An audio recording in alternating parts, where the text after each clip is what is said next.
Dose, on recherche toujours 40 milliards. La question, c'est est-ce que cette fois-ci, c'est la bonne? On va réussir à trouver des économies. Dans les propos d'Amélie de Montchalin, et même d'ailleurs d'Éric Lombard, il y a une espèce d'ultra-volontarisme. Alors, je me suis dit, tiens, cette fois-ci, les réponses sont cash, les engagements sont réels, sérieux. On commence à nous mettre des chiffres de baisse d'effectifs dans la fonction publique, on commence à nous mettre des milliards devant les économies réalisables avec les agences opératoires d'État. La musique, l'ambiance, c'est que cette fois-ci, on va y aller. On a l'impression.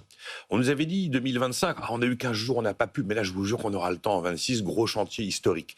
Et puis en plus il y a des éléments, alors je ne vais pas aller jusqu'à imaginer la faillite de la France comme faisait François Fillon, où ça y est, le FMI est aux portes de Paris, c'est d'ailleurs concrètement pas ce qui se produirait si on avait un problème de tension sur le crédit, c'est la BCE qui interviendrait avec son nouvel outil jamais utilisé, qui s'appelle le TPI, qui est un outil en fait d'achat ciblé, d'aide des États en difficulté, en échange de réformes généralement assez heureusement qu'on a l'euro pour redresser les comptes publics. Il y a là où je me dis, les deux éléments qui me font penser que cette fois-ci c'est peut-être la bonne, c'est qu'on flippe un peu. On flippe un peu parce que quand vous prenez R face à G, les taux face à la croissance, vous savez qu'il ne faut pas que les taux soient durablement au-dessus de la croissance nominale, donc croissance à laquelle j'ajoute l'inflation. Allez, je vais prendre 0,9 de croissance, je vais vous mettre un petit point 5 d'inflation, ma bonne dame, et on est un peu au-dessus de 2. Mais sauf que les taux sont au-dessus de la croissance. Quand les taux sont durablement au-dessus de la croissance, c'est là où la question de la soutenabilité de la dette est techniquement posée. Même pas je suis pour, je suis contre, peut-être, c'est le sujet.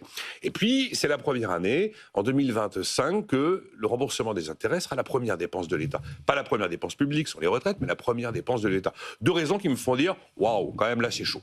Et à côté de ça, qu'est-ce qui vraiment nous obligerait, nous contraindrait à forcément faire quelque chose, sous peine de, pas de faillite, mais de risque de défaut, ou de risque de tension de crédit, où là, effectivement, on atteint des taux insoutenables et on est obligé, en l'espace de 3 jours, de prendre des mesures. Il faudrait que l'instabilité politique soit à son paroxysme. Objectivement, depuis l'arrivée de Bayrou, ça vivote.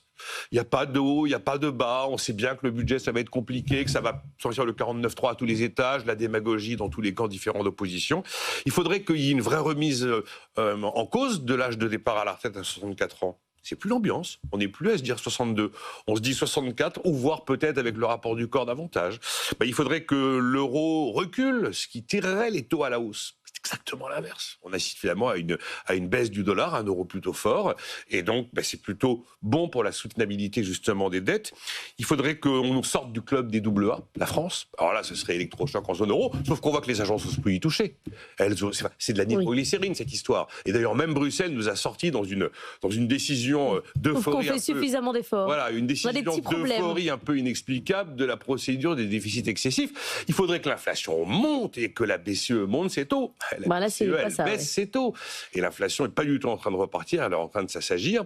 Donc on n'a pas les éléments de stress monstrueux. Donc on va rien faire. Donc je crains que pour l'instant, moi j'ai toujours envie de laisser sa chance au produit, ça vous savez, moi je trouve qu'Amélie de Montchalin, j'ai acheté 100% de ce qu'elle disait dans le JDD le week-end dernier, un super volontarisme politique, la politique de l'offre ne bougera pas, il n'y aura pas de pression fiscale sur les entreprises, on va faire tout bien comme il faut, et vous allez voir ce coup-là c'est la bonne. Je veux bien y croire, mais pour l'instant, je n'ai que des mots et j'ai pas tous les éléments constitutifs qui feraient que on aurait vraiment le bras tordu pour passer à l'acte obligatoirement. Nicolas, ça veut dire qu'on peut se permettre, si vous voulez, de plus être dans... Regardez, on sort de la procédure de déficit excessif, on peut ne rien faire. alors que les 5-4 2025, on sait d'ores et déjà que ça va être du 5-8 ou du 6. Mais alors voilà. Je sais pas, vous qui êtes là depuis 18 ans, vous pouvez quand même me dire si à un 24, pardon, vous avez compté.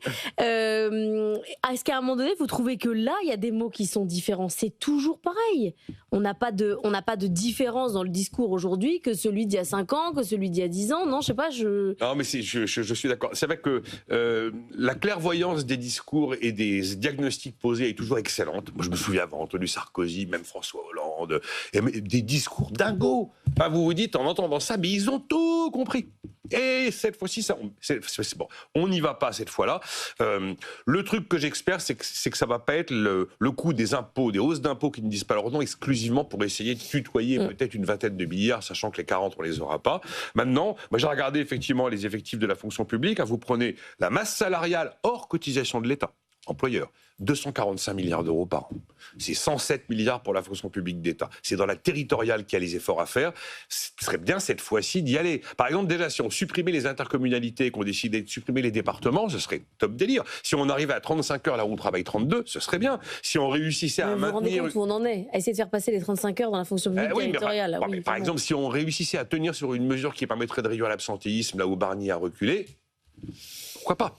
Merci Nicolas, vous êtes encore plein d'espoir au bout de 24 ans. Et ça, c'est beau. Si, vous y croyez encore, vous croyez encore au discours politique et ça fait plaisir. Il est 7h18, on va parler de la